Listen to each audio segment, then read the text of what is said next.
In today's Daily Health, this is Eating Disorders Awareness Week, and today we're shining a light on this health condition that affects nearly 1 in 10 Americans. But it often goes undiagnosed in people of color. Data show that eating disorders are the second deadliest mental illness behind opioid addiction, but only 10% of people with eating disorders are ever treated for it. Joining us now, certified eating disorder specialist Kelli Rugless. She's also the chief clinical officer of Project HEAL, a nonprofit focused on equitable treatment and access to treatment, right, for eating disorders, which is so important. Kelli, thank you for being with us.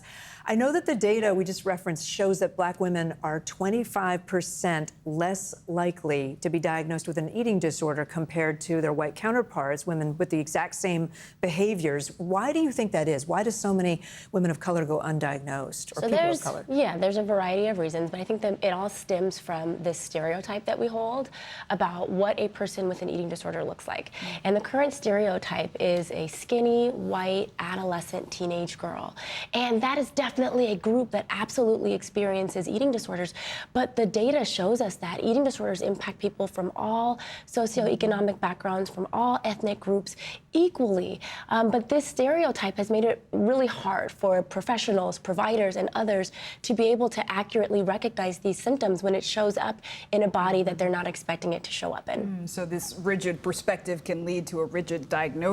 I wonder, how do we solve this issue?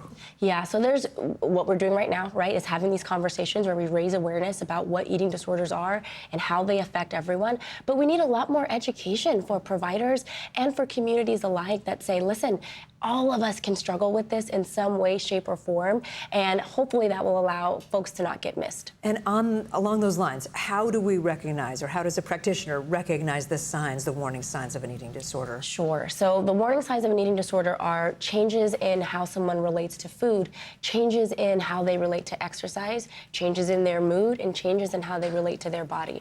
So the changes can be different depending on the eating disorder that we're talking about, but those are the general ways to recognize that something might be wrong. And what treatment options are available if someone is going through an eating disorder? There's a variety. So there's outpatient therapists and dietitians that you can see for like 1 hour a week, but there's also things like residential treatment where if the symptoms are severe enough, there is a facility that you can go to with providers who will help you around the clock. If you suspect that someone in your life is maybe going through this, should you talk to them, and how? Absolutely. But when you talk to them, the key is to be loving, but also be really firm about the observations that you're making. Eating disorders really thrive in secrecy and in isolation. So when you bring this up, they're likely to be defensive because they might lack the insight or they just don't want to talk about it.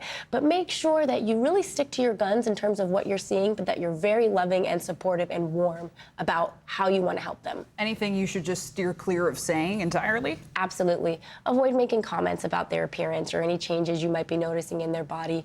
Avoid comments about the quantity or quality of food that a person is eating. And again, this is for someone who has an active eating disorder that's already been diagnosed. If we're not quite sure, please make those observations. But if they already are in recovery and working through it, those are things to avoid. All right, Kelli Rugless, always great to have you. Thank you so much for being here. Thank you. Very important. There's much more news ahead. You're watching NBC News Daily.